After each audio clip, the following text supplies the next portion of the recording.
Hi ಎಲ್ರಿಗೂ ನಮಸ್ಕಾರ. ಮತ್ತೊಂದು ವಾರದ ಕಿಚ್ಚನ ಪಂಚಾಯಿತಿ ಬಂದಿದೆ. 12ನೇ ವಾರಾಂತ್ಯವನ್ನು ತಲುಪಿದೆ ಬಿಗ್ ಬಾಸ್. ಈ ವಾರದಲ್ಲಿ ಆರಂಭದಲ್ಲೇ ಟಾಸ್ಕ್ಗಳನ್ನು ಬಿಗ್ ಬಾಸ್ ಕೊಟ್ಟಿದ್ದರು. ಮುಂದಿನ ವಾರಕ್ಕೆ ಕ್ಯಾಪ್ಟನ್ ಆಗಿ ಕಾವ್ಯ ಅವರು ಅಂತಿಮವಾಗಿ ಆಯ್ಕೆ ಆಗ್ತಾರೆ. ಉತ್ತಮ ಅವರು ಕಾವ್ಯ ಅವರು ಪಡ್ಕೊಂಡ್ರೆ ಅದ್ರ ಜೊತೆಗೆ ಕಳಪೆಯಾಗಿ ಚೈತ್ರಾ ಕುಂದಾಪುರ ಅವರು ಜೈಲು ಸೇರ್ತಾರೆ.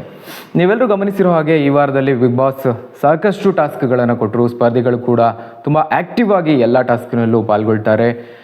ಇನ್ನೊಂದು ಕಡೆ ಸೀಕ್ರೆಟ್ ರೂಮ್ನಲ್ಲಿ ಇದ್ದಂತಹ ಧ್ರುವಂತ್ ಹಾಗೆ ರಕ್ಷಿತಾ ಅವರ ಎಲ್ಲ ಅವತಾರವನ್ನು ನೀವು ನೋಡಿದ್ದಾಗಿದೆ. ಬಿಗ್ ಬಾಸ್ ಟಾಸ್ಕನ್ನು ಕೊಟ್ಟಿದ್ದು ಬಿಗ್ ಬಾಸ್ ಆದರೆ ಮತ್ತೊಂದು ಕಡೆ ಗೇಮ್ ಪ್ಲ್ಯಾನನ್ನು ಮಾಡಿದ್ದು ಧ್ರುವಂತ್ ಹಾಗೆ ರಕ್ಷಿತಾ ಅಂತ ಹೇಳ್ಬೋದು. ಇಡೀ ಮನೆಯನ್ನು ಒಂದು ರೀತಿ ಸೈಲೆಂಟಾಗಿ ಅವರಿಗೆ ಗೊತ್ತಿಲ್ಲದ ಹಾಗೆ ಅವರನ್ನು ಆಟ ಆಡಿಸಿದ್ದಾರೆ. ಈ ನಡುವೆ ಒಂದಷ್ಟು ಸ್ಪರ್ಧಿಗಳು ಒಂದಷ್ಟು ತಪ್ಪುಗಳನ್ನು ಮಾಡಿದ್ದಾರೆ. ಇದೀಗ ವಾರಾಂತ್ಯದಲ್ಲಿ ಕಿಚ್ಚನ ಕೆಂಗಣ್ಣಿಗೆ ಗುರಿಯಾಗ್ತಾ ಇದ್ದಾರೆ. ಹಾಗಾದರೆ ಯಾವೆಲ್ಲ ಸ್ಪರ್ಧಿಗಳು ಈ ವಾರದಲ್ಲಿ ಹೈಲೈಟ್ ಆದರು, ಯಾವೆಲ್ಲ ವಿಚಾರಗಳು ವೀಕೆಂಡ್ನಲ್ಲಿ ಚರ್ಚೆ ಆಗ್ತಾ ಇದೆ, ಯಾವ ಸ್ಪರ್ಧಿಗೆ ಕಿವಿ ಹಿಂಡಬೇಕು ಅಂತ ವೀಕ್ಷಕರು ಬೇಡಿಕೆಯನ್ನು ಇಡ್ತಿದ್ದಾರೆ, ಅದೆಲ್ಲದರ ಬಗ್ಗೆ ಈ ಒಂದು ವಿಡಿಯೋದಲ್ಲಿ ಡಿಸ್ಕಸ್ ಮಾಡೋಣ.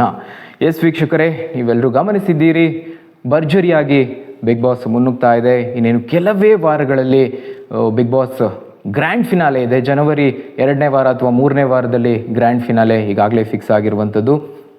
ಹಾಗಾದರೆ ಈ ವಾರಾಂತ್ಯದಲ್ಲಿ ಯಾವೆಲ್ಲ ವಿಚಾರಗಳು ಚರ್ಚೆ ಆಗ್ಬೋದು, ಯಾವೆಲ್ಲ ವಿಚಾರಗಳು ಹೈಲೈಟ್ ಆಗ್ತಿದೆ ಅನ್ನೋದನ್ನು ಮೊದಲನೇದಾಗಿ ನೋಡೋದಾದರೆ, ಯಾರಿಗೆ ಕ್ಲಾಸ್ ಆಗ್ತಿದೆ ಅನ್ನೋದು ಬಹಳ ಮುಖ್ಯವಾಗಿ ಆಗ್ತಾ ಇರೋದು. ಮೊದಲನೇ ಸ್ಪರ್ಧಿ ಕಿಚ್ಚನ ಕೆಂಗಣ್ಣಿಗೆ ಗುರಿಯಾಗೋದು ಅಂತ ಹೇಳಿದ್ರೆ ಅದೇ ರೀತಿಯಲ್ಲಿ ವೀಕ್ಷಕರಿಂದಲೂ ಕೂಡ ಚಿಮಾರಿಯನ್ನು ಹಾಕಿಸ್ಕೊಂಡಿರೋದು ಈ ವಾರದ ಪರ್ಫಾರ್ಮೆನ್ಸ್ಗೆ ಅಂತ ಹೇಳಿದ್ರೆ ಅದು ಅಶ್ವಿನಿ ಗೌಡ ಅವರೇನು ಮಾಡಿದ್ರು. ಹಾಗಾದರೆ ಮುಖ್ಯವಾಗಿ ಬಿಗ್ ಬಾಸ್ನಲ್ಲಿ ಈ ಹಿಂದೆನೂ ಕೂಡ ಕಿಚ್ಚ ಸುದೀಪ್ ಅವರು ಒಂದು ವಾರ್ನನ್ನು ಮಾಡಿರ್ತಾರೆ. ವರ್ಡ್ಸ್ ಮೇಲೆ ನಿಗಾ ಇರಲಿ ಅಂತ ಅಶ್ವಿನಿ ಗೌಡ ಅವರಿಗೂ ಕೂಡ ತಾಕೀತನ್ನು ಮಾಡಿದರು. ಆದರೆ ಈ ವಾರದಲ್ಲಿ ಅವರ ಮಾತಿನ ಮೇಲೆ ನಿಗಾ ಇರಲಿಲ್ಲ. ಈ ಹಿಂದೆ ರಜತ್ ಜೊತೆಗೆ ಜಗಳ ಆಡಿದ್ರು. ಇದೀಗ ಮತ್ತೊಮ್ಮೆ ಕಾವ್ಯ ಅವರ ಜೊತೆಗೆ ಜಗಳ ಆಡುವ ಮೂಲಕವಾಗಿ ಈ ವಾರದಲ್ಲೂ ಅವರು ಕೆಂಗಣ್ಣಿಗೆ ಗುರಿ ಆಗ್ತಾ ಇದ್ದಾರೆ. ಬೇಡದೇ ಇರುವಂತಹ ವಿಚಾರಗಳನ್ನು ತರೋದರಲ್ಲಿ ಅಶ್ವಿನಿ ಗೌಡ ಅವರು ಎಕ್ಸ್ಪರ್ಟ್. ಇದೀಗ ಮನೆಯವರ ವಿಚಾರಕ್ಕೆ ಹೋಗಿದ್ದಾರೆ. ಸ್ಪರ್ಧಿಗಳ ಬಗ್ಗೆ ಎಷ್ಟು ಬೇಕಾದರೂ ಮಾತಾಡ್ಬೋದು, ಆದರೆ ಫ್ಯಾಮಿಲಿ ಬಗ್ಗೆ ಮಾತಾಡೋದು ತುಂಬಾ ತಪ್ಪಾಗುತ್ತೆ. ಅಪ್ಪ ಅಮ್ಮ ಅಂತೆಲ್ಲ ವಿಚಾರಗಳನ್ನು ಎತ್ಕೊಂಡು ಅದು ಕೂಡ ಬಿಗ್ ಬಾಸ್ ಮನೆಯಲ್ಲಿ ಸರಿ ಕಾಣಲಿಲ್ಲ. ಇದು ಖಂಡಿತವಾಗ್ಲೂ ಈ ವಾರದ ಒಂದು ಅವರ ಕಳಪೆ ಪ್ರದರ್ಶನಕ್ಕೆ, ಕಳಪೆ ವರ್ತನೆಗೆ ಕ್ಲಾಸ್ ಆಗೋದಂತೂ ಖಂಡಿತ ಅಂತ ಹೇಳ್ಬೋದು. ವೀಕ್ಷಕರು ಕೂಡ ಅವರನ್ನು ಪ್ರಶ್ನೆ ಮಾಡಿ ಅಂತ ಕಿಚ್ಚ ಸುದೀಪ್ ಅವರಿಗೆ ಬೇಡಿಕೆಯನ್ನು ಇಡ್ತಿದ್ದಾರೆ. ಇದು ಮಾತ್ರ ಅಲ್ಲ, ಮತ್ತೊಬ್ಬ ಸ್ಪರ್ಧಿ ಕಿಚ್ಚನ ಕೆಂಗಣ್ಣಿಗೆ ಗುರಿಯಾಗ್ತಿರೋದು ಅಂತ ಹೇಳಿದ್ರೆ ಚೈತ್ರಾ ಕುಂದಾಪುರ ಅವರ ಇಡೀ ವಾರದ ವರ್ತನೆಯನ್ನು ನೀವು ಗಮನಿಸಿರಬಹುದು. ಟಾಸ್ಕ್ನ ಆರಂಭದಲ್ಲೇ ಅವರು ಪರಚೋದಾಗಿರ್ಬೋದು, ಉಗುಳೋದಾಗಿರ್ಬೋದು, ಈ ರೀತಿಯಾದಂತಹ ಕೆಟ್ಟ ವರ್ತನೆಯನ್ನು ಬಿಗ್ ಬಾಸ್ ಮನೆಯೊಳಗಿರುವಂತಹ ಸ್ಪರ್ಧಿಗಳೇ ಗುರುತಿಸಿದ್ದಾರೆ. ಅದರಲ್ಲೂ ಉಸ್ತುವಾರಿಯಾದಂತಹ ರಾಶಿಕಾ ಅವರು ಪಾಯಿಂಟ್ ಮಾಡಿ ಹೇಳಿದ್ರು ಕೂಡ ಅದು ಯಾವುದನ್ನು ತಲೆಗೆ ಹಾಕಿಕೊಳ್ಳದೆ ತಮ್ಮ ವರ್ತನೆಯನ್ನು ಮುಂದುವರಿಸ್ತಾರೆ. ಅಂತ್ಯದಲ್ಲಿ ದೇವ್ರ ಮುಂದೆ ಹೋಗಿ ಕುಳಿತುಕೊಳ್ತಾರೆ. ಇದೆಲ್ಲವೂ ವೀಕೆಂಡ್ ಪಂಚಾಯಿತಿಯಿಂದ ತಪ್ಪಿಸ್ಕೊಳ್ಳೋದಕ್ಕೆ ಮಾಡ್ತಾ ಇರುವಂತಹ ಟ್ರಿಕ್ಸಾ ಅಂತೇಳಿ ಗಿಲ್ಲಿಯವರು ಕೂಡ ಅದನ್ನು ಅಬ್ಸರ್ವ್ ಮಾಡ್ತಾರೆ. ಒಟ್ಟಾರೆಯಾಗಿ ಚೈತ್ರಾ ಕುಂದಾಪುರ ಅವರ ಇಡೀ ವರ್ತನೆ ತೀರಾ ಕಳಪೆಯಾಗಿತ್ತು. ಅದರಲ್ಲೂ ಯಾವ ಸ್ಪರ್ಧಿಯ ಜೊತೆಗೂ ಅವರ ಒಂದು ಹೊಂದಾಣಿಕೆ ಕಾಣಿಸ್ಲಿಲ್ಲ.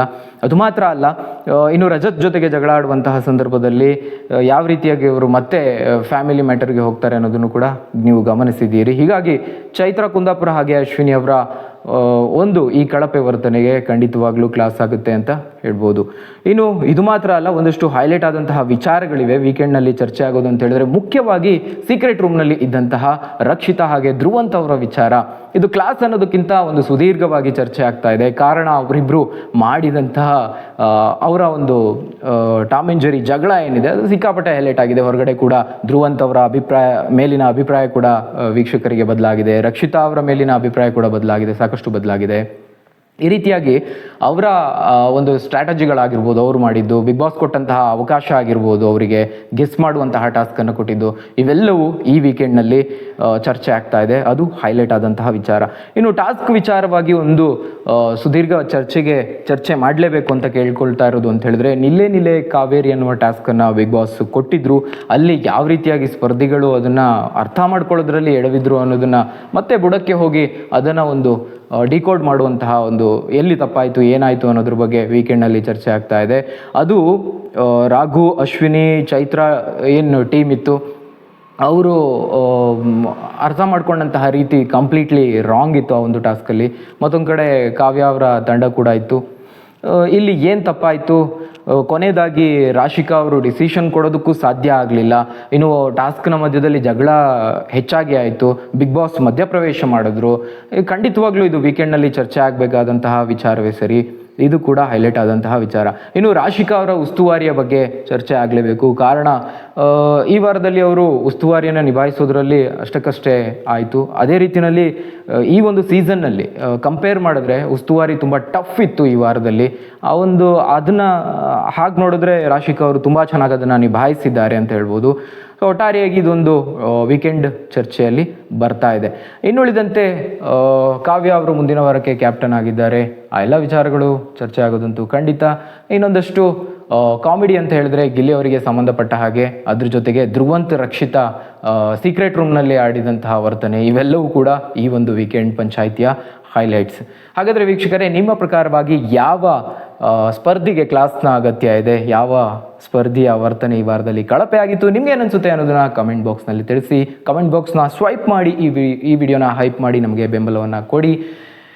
ಹಾಗೆ ಬಿಗ್ ಬಾಸ್ ನೋಡುವಂತಹ ನಿಮ್ಮ ಸ್ನೇಹಿತರಿಗೆ ಈ ವಿಡಿಯೋನ ವಾಟ್ಸಪ್ ಹಾಗೆ ಫೇಸ್ಬುಕ್ನಲ್ಲಿ ಶೇರ್ ಮಾಡಿ ಅಂತ ಹೇಳ್ತಾ ಮುಂದಿನ ವಿಡಿಯೋದಲ್ಲಿ ಸಿಗ್ತೀನಿ. ಬಾಯ್ ಬಾಯ್.